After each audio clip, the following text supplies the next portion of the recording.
प्रश्न नंबर 9 दिया गया है। ऐसे अतिपरवलयों के कुल का अवकल समीकरण ज्ञात कीजिए जिनकी नाभियाँ x अक्ष पर हैं तथा जिनका केंद्र मूल बिंदु पर है। तो उस अतिपरवलय का समीकरण जिनकी नाभियाँ x अक्ष पर हैं, तो चित्र इस तरह से बनेगा। पहली नाभि है और दूसरी नाभ ये x अक्ष हो गया, ये y अक्ष हो गया और इसका जो केंद्र है वो ये मूल बिंदु दिया गया है। इसलिए अतिपरवलय का समीकरण हो गया x² माइनस y² बराबर 1। इस पर हमने समीकरण नंबर 1 डाल दिया। यहाँ पे a² और b² स्वेच्छ अचर हैं, अर्थात इस समीकरण का हमें 2 बार अवकलन करना था। x के सापेक्ष अवकलन करने पर तो x² का अवकलन करेंगे तो 2x आ जाएगा और अपान में a² माइनस y² का अवकलन करेंगे तो 2y/b² इंटू dy/dx। 1 का अवकलन करेंगे तो 0 आ जाएगा। तो यहाँ से मान आ गया 2y into b² 2y/b² into dy/dx बराबर 2x/a²। तो यहाँ पे 2 से 2 कट जाएगा और यहाँ पे आ जाएगा y इंटू dy/dx। ये b² को इधर यहाँ से पक्षांतर कर दें, यहाँ भाग में दिया गया उधर चला जाएगा गुणा में, अर्थात आ जाएगा b² इंटू x। इसको हम समीकरण नंबर 2 डाल दें। अब इस समीकरण का पुनः अवकलन पर यदि पुनः अवकलन कर दिया जाए तो यहाँ पे आ जाएगा y into d²y/dx² plus dy/dx into dy/dx बराबर b²/a²।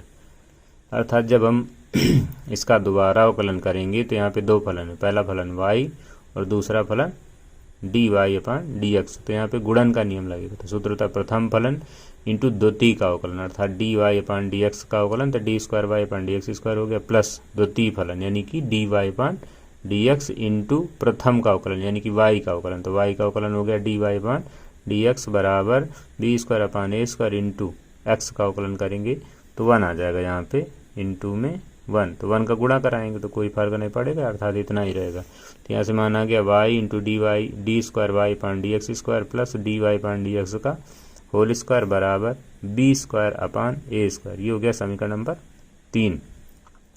समीकरण 3 से हम b²/a² का मान समीकरण 2 में रख सकते हैं, इसलिए समीकरण 2 में b²/a² का मान रखने पर यहाँ से आ जाएगा मान y इंटू dy/dx बराबर y d²y/dx² प्लस dy/dx का होल स्क्वायर इंटू x। अब x का यहाँ पे गुणा करा दें अंदर तो मान निकल आएगा y इंटू dy/dx बराबर x का गुणा करेंगे तो xy इंटू d²y/dx² तो xy इंटू d²y/dx² प्लस इस पे गुणा कराएंगे तो x dy/dx का होल स्क्वायर। और आगे हल करेंगे तो y dy/dx को इस तरफ ले जाएंगे, लेकिन लिखना है यहीं पे तो d आ जाएगा मान। जब इसको इधर ले जाएंगे तो xy into d²y/dx² plus x into dy/dx का होल स्क्वायर और ये इधर प्लस में है, इधर ले जाएंगे तो माइनस में हो जाएगा, अर्थात आ जाएगा माइनस का y dy/dx बराबर 0। प्रश्न नंबर 10 दिया गया है। ऐसे वृत्तों के कुल का अवकल समीकरण ज्ञात कीजिए जिनका केंद्र y अक्ष पर है। यदि केंद्र y अक्ष पर है तो भुज का मान 0 हो जाएगा और जिनकी त्रिज्या 3 इकाई है, अर्थात a का मान 3 दिया गया है। तो वृत्त का केंद्र हमने मान लिया, माना वृत्त का केंद्र 0, k है जो कि y अक्ष पर स्थित है। इसलिए वृत्त का समीकरण हो गया x - 0 का whole square plus y - k का होल स्क्वायर बराबर 3 का स्क्वायर। इसका हल कर लें तो आ जाएगा x² प्लस y - k का होल स्क्वायर बराबर 3 का वर्ग किया गया तो 9 आ गया। यहाँ पे समीकरण नंबर 1 डाल दें। देखें y - k दिया गया, अर्थात स्वेच्छ अचर केवल एक दिया गया k। अर्थात इस समीकरण का केवल एक बार अवकलन करना था। एक्स के सापेक्ष अवकलन करने पर एक्स स्क्वायर का अवकलन करेंगे तो 2x आ जाएगा, प्लस वाई माइनस के की होल पावर 2 दिया गया, तो इसका अवकलन करेंगे तो आ जाएगा 2 ब्रैकेट में वाई माइनस के इंटू वाई का करेंगे तो डी वाई पान डी एक्स, के का करेंगे तो 0, अर्थात केवल डी वाई पान डी एक्स बराबर 9 का करेंगे तो 0। ये इतना निकल आएगा। इस पे 2 दिया गया, इस पे 2 दिया गया, 2 कॉमन ले लें, हटा दें, मतलब पक्षांतर कर लें तो आ जाएगा एक्स प्लस वाई माइनस के इंटू डी वाई पान डी एक्स बराबर 0। डी वाई पान डी एक्स को ही हम वाई डैश लिख सकते हैं, इसलिए यहाँ पे आ जाएगा एक्स प्लस वाई माइनस के इंटू वाई डैश, और हल करें तो आ जाएगा वाई माइनस के इंटू वाई डैश बराबर माइनस का एक्स। यहाँ से हम जो है वाई माइनस के का मान निकाल लें, वाई माइनस के का, तो वाई माइनस के बराबर आ जाएगा माइनस का एक्स अपान वाई डैश। इस पे डाल दें समीकरण नंबर 2। समीकरण 2 और 1 को अगर हल कर लिया जाए, अर्थात समीकरण 2 से वाई माइनस के का मान समीकरण 1 में रखने पर, समीकरण 1 में जब मान रखेंगे तो आ जाएगा एक्स स्क्वायर प्लस ब्रैकेट में माइनस का एक्स अपान वाई डैश का होल स्क्वायर बराबर 9। इसको हल कर लें तो आ जाएगा x square plus x square upon y dash का होल स्क्वायर बराबर 9। इसका एलसीएम ले लें तो ये इधर गुणा में आ जाएगा, अर्थात आ जाएगा x square into y dash का whole square plus x square, और बटे में ये रहेगा तो इसको इधर पक्षांतर कर दिया तो आ जाएगा 9 इंटू वाई डैश का होल स्क्वायर। इसको इधर पक्षांतर कर लें तो आ जाएगा एक्स स्क्वायर वाई डैश का whole square minus 9 into y dash का whole square plus x square बराबर 0। इन दोनों से वाई डैश का होल स्क्वायर कॉमन लेने पर तो बचेगा x square minus 9 into y dash का whole square plus x square बराबर 0।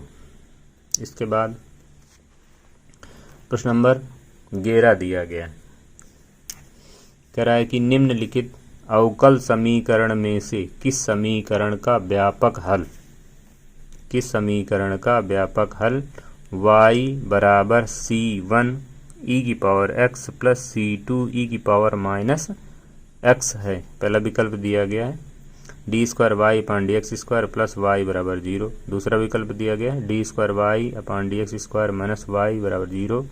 तीसरा विकल्प दिया गया है d square y upon d x square plus 1 बराबर 0। चौथा विकल्प दिया गया है d square y upon d x square minus 1 बराबर 0।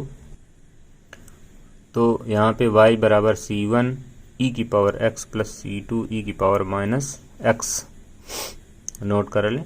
समीकरण नंबर 1, x के सापेक्ष अवकलन करने पर, दोनों पक्षों का x के सापेक्ष अवकलन करने पर तो y का अवकलन डी वाई पान D x plus c1 e की पावर x का अवकलन e की power x plus c2 e की पावर माइनस x का अवकलन e की power minus x into minus x का करेंगे तो माइनस का 1 आ जाएगा, अर्थात ये इतना निकले। तो इसको पहले लिख लें, अर्थात आ जाएगा डी वाई पान डी एक्स बराबर c1 e की power x minus c2 e की पावर माइनस x।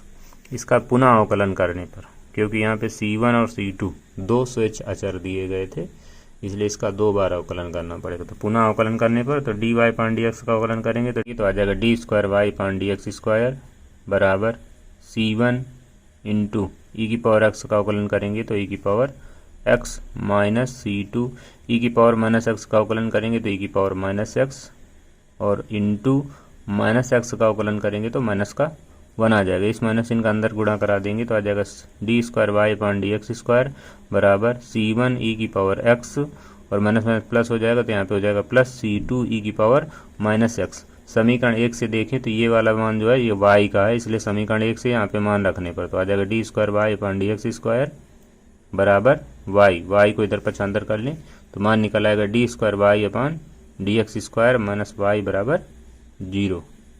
प्रश्न नंबर 12 दिया गया है, कारण निम्नलिखित समीकरणों में से किस समीकरण का एक विशिष्ट हल y बराबर x है। पहला विकल्प दिया गया d square y upon d x square minus x square d y upon d x plus x y बराबर एक्स। दूसरा विकल्प दिया गया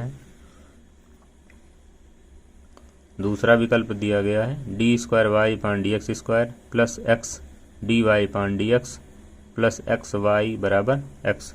तीसरा विकल्प दिया गया है d square y upon d x square minus x square d y upon d x plus x y बराबर 0। चौथा विकल्प दिया गया है d square y upon d x square plus x d y upon d x plus x y बराबर 0। तो देखें y बराबर x ये दिया गया, इसका अवकलन कर लें तो D y upon d x बराबर आ जाएगा 1। पुनः अवकलन कर दें तो d square y upon d x square बराबर 0 निकल आएगा। तो इसको चेक करने के लिए सभी विकल्पों में मान रखने पर, तो पहला विकल्प दिया गया है d square y upon d x square minus x square d y upon d x plus x y बराबर एक्स। इसका लेफ्ट हैंड साइड ले लें तो हो जाएगा d square y upon d x square minus x square into d y upon d x plus x y. इसका मान रख दें d square y upon d x square का मान 0 दिया गया है minus x square into d y upon d x का मान निकाला गया था तो 1 आया था प्लस एक्स इंटू वाई की जगह पे एक्स रख लें तो यहाँ से मान निकल आएगा माइनस का एक्स स्क्वायर प्लस का एक्स स्क्वायर, तो माइनस का एक्स स्क्वायर और प्लस का एक्स स्क्वायर कट जाएगा तो यहाँ पे आ जाएगा 0। तो यहाँ पे लेफ्ट हैंड साइड में निकला 0 और राइट हैंड साइड में दिया गया था x, अर्थात दोनों पक्ष बराबर नहीं, इसलिए यह विकल्प सही नहीं है। दूसरे विकल्प देखें, दूसरा विकल्प दिया गया था d square y upon d x square plus x d y upon d x plus x y बराबर एक्स। तो इसका लेफ्ट हैंड साइड ले लें तो आ जाएगा d square y upon d x square plus x d y upon d x plus x y. तो d square y upon d x square का मान रख लें 0 plus x into d y by d x का मान रखें तो 1 और प्लस एक्स इंटू वाई का मान रखें तो एक्स आ जाएगा। तो यहाँ से मान आ जाएगा x plus x square. Right hand side में दिया गया था केवल एक्स, तो left hand side not equal to right hand side. इसका मतलब ये है कि दिया गया विकल्प भी समीकरण का हल नहीं। तीसरा विकल्प दिया गया है d square y upon d x square minus x square d y upon d x plus x y बराबर 0। तो लेफ्ट हैंड साइड ले लें तो आ जाएगा d square y upon d x square minus x square d y upon d x plus x y. यहाँ पे मान रख लें d square y upon d x square का मान 0 minus x square d y upon d x का मान 1 plus x into Y का मान एक्स। तो यहाँ से मान निकल आएगा x square plus x square, यानी कि माइनस का एक्स स्क्वायर प्लस का एक्स स्क्वायर, तो ये दोनों कट जाएंगे तो यहाँ पे 0 आ जाएगा। तो लेफ्ट हैंड साइड बराबर राइट हैंड साइड, दोनों पक्ष सही हैं, यानी कि दोनों पक्ष बराबर दिए गए, अतः विकल्प सी सही है। चौथा विकल्प देख लें, दिया गया d square y upon d x square plus x d y upon d x plus x y बराबर 0। लेफ्ट हैंड साइड ले लें तो d square y upon d x square plus x d y upon d x plus x y. यहाँ पे मान रख दें तो d square y upon d x square का मान 0 plus x d y upon d x का मान 1 प्लस एक्स इंटू एक्स। तो यहाँ पे आ जाएगा x square plus x square. यहाँ पे भी लेफ्ट हैंड साइड और राइट हैंड साइड बराबर नहीं आता, यह भी विकल्प सही नहीं है।